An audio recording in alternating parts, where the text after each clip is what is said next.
I don't care. Wala kang pakialam kung 70 years old ka. Sabi sa'yo, basta magkita tayo. Diba? Iyon ang inyong timetable kay God. Na pagdating ng 70 years old, doon ka bibigyan. Pati Sarah, kung kaya dumating ng 90 anyo, sa kabinigyan ng anak. O kaya huwag kayo mag-anak, kung hindi kayo magkaanak, may pag-asa pa. Sabi mo sa'yo katabi, may pag-asa. May pag-asa! O sino may pag-asa? Okay, ano sabi ng Bible kay Abraham? Huwag kang matakot, ako ang iyong kalasa. Gising ba kayo? Na mag-iingat sa iyo, bibigyan kita ng napakalaking gantimpala. Alam niyo po, ang mga salita ng Diyos sa Old Testament, sa kanyang mga lingkod, ito ay hindi lang para sa kanila sinasabi. Sa panahon ngayon, sinasabi rin ito para sa atin. Nang ibig sabihin, kung sinabi ng Diyos kay Abraham, huwag kang matakot, ako ang iyong kalasag na mag-iingat sa iyo, bibigyan kita ng malaking gantimpala. Kung gagawin natin ang ginawa ni Abraham, mangyayari din sa atin na si Yahweh ang ating magiging kalasag at mag-iingat sa atin at magbibigay sa atin ng malaking gantimpala. Bakit mga kapatid? Kasi ang salita ng Diyos ay buhay. Ang kailangan lang natin ay maniwala. Parang ganito lang naman yan eh. Lord, kung ginawa mo ito kay Abraham, naniniwala din ako, gagawin mo ito sa akin.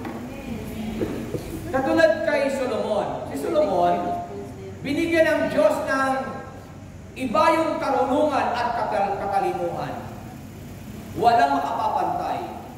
Nang sabi ng Bible, wala siyang magiging katulad sa mundo, sa talino, sa galing at husay. Kaya, ang pinakamatalinong tao na nabuhay sa daigdig ay walang iba kundi si Solomon. Wala nang iba. Hindi si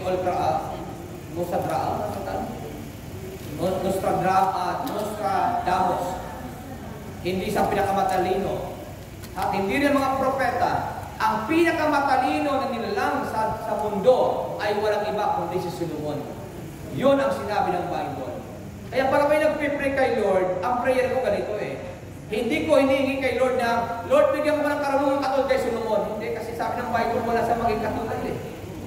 Ang prayer ko lang naman eh, Lord, bahagi na mo naman ako ng karunungan na ibinigay mo kay Solomon. Kagkating lang. Kasi, pag meron ka kagkating na karunungan galing kay Solomon, eh, biyaya ng Diyos yun. Ang mahirap lang, ang tagal natin sa gawain, hindi pa naman natin maintindihan ng mabuting balita kasi walang karunungan.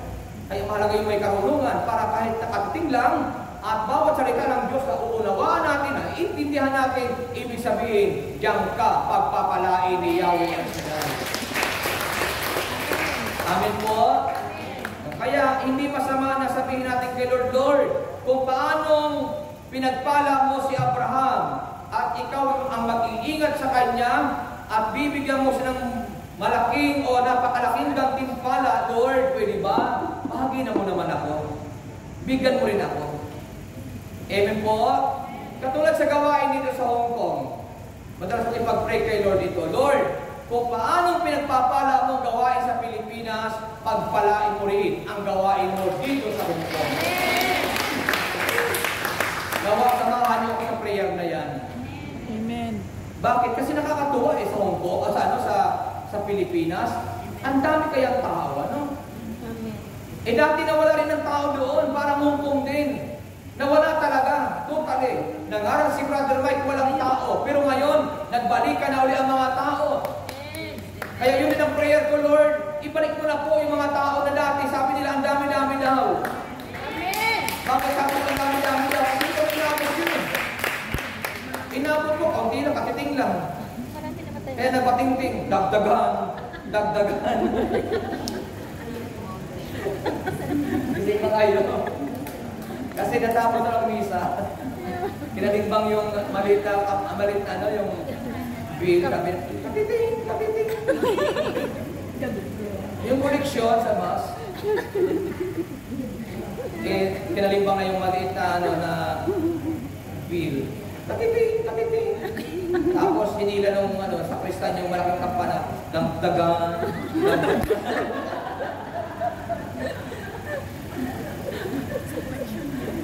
Kaya yun ang prayer ko kayo, Lord. Naibalik na ng Panginoon yung mga umaating sa gawain nyo sa Hong Kong. Nasaan na ba sila? Bakit hanggang ngayon hinihintay ko sila? Hindi pa sila bumabalik.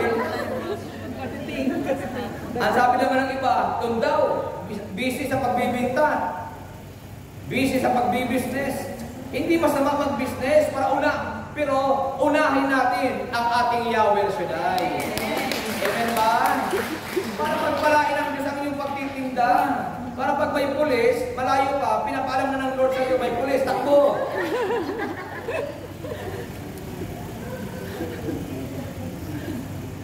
Okay ba kayo? Kasi yung mga nagbibinta daw, illegal yun. Kapag nahuli ka, kulong ka. Buti ka dito siguro, kulong lang. Isa ibang bansa sa Middle East, ay talagang airport ang dalataga sa'yo. Pag mayroon ka violation, wala na ibang usapan yun. Pusas ka agad, daling ka sa airport, uwi ka ng Pilipinas. O, di ba nakita nyo yung nahuli doon sa yung nakita doon sa Central na lasing. O, bago pa lang daw sa Hong Kong yun. O, maganda yung gayahin nyo yun. Maniwala kayo. Uwi ka sa Pilipinas ng maaga. O, di ba? O, pumunta rito para magtrabaho, pero ang ginawa, naglasing. Kung kaya sila pumunta yun, hindi siya malalasing sa alak, malalasing siya sa espiritu ni Yahweh Shaddai. Amin ba? So pangalawa, yung salitang huwag matakot ay sinabi to ng Bible kay Isaac.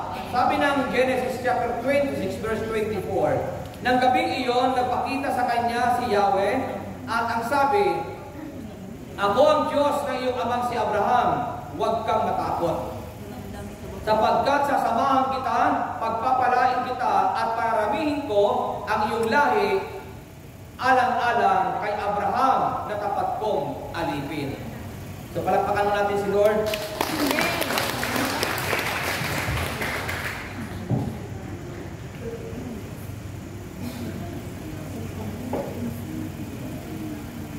So glory to God. So sabi ng Bible,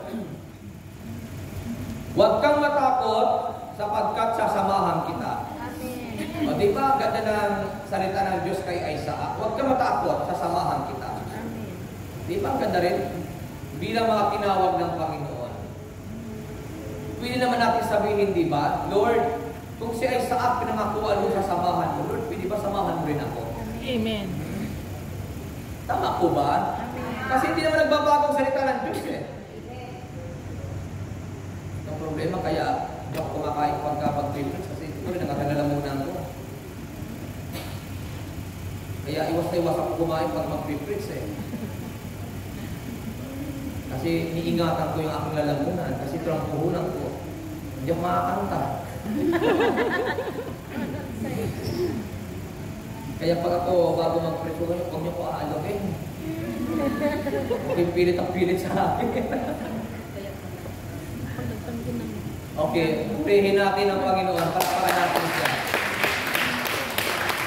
So sabi ng Bible kay Abraham o kay Isaac, kasi si Isaac tinawag ng Diyos, pinili din ng Panginoon. Parang tayo, pinili din tayo ni Lord.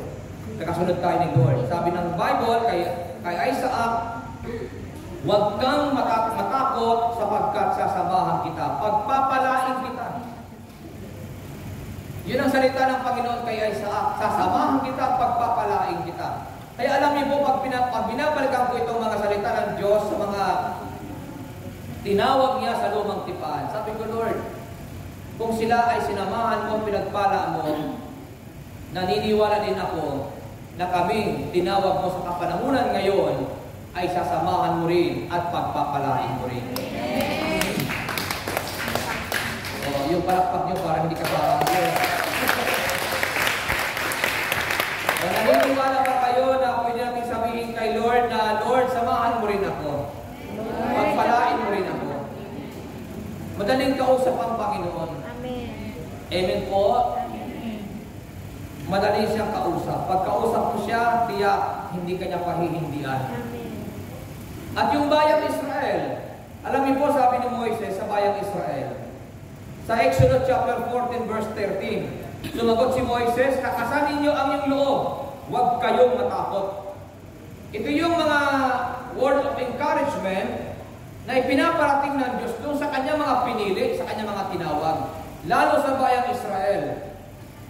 Ang sabi dito, lakasan ninyo ang iyong loob, huwag kayong matakot. At ang sabi ni Moises sa bayang Israel, tingnan na lang ninyo kung paano kayo ililigtas ngayon ni Yahweh. Hindi na ninyo muling makikita ang mga Ehipsyong iyan. Kasi nung time na yun, tinutugis ang bayang Israel ng mga Ehipsyo. Kasi sila ay pinalaya ng Diyos sa bansa ng Ehipsyo para sila ay dalhin sa lupang pangako. Pero nung sila ay makaalis, sila ay sinundan at tinugis. Siyempre, nakikita mo yung mga kaaway na parating at talagang tinutugis tayo o tinutugis sila, matatakot talaga sila. Pero ang sabi ni Moises, lakasan ninyo ang inyong loob, huwag kayong matakot.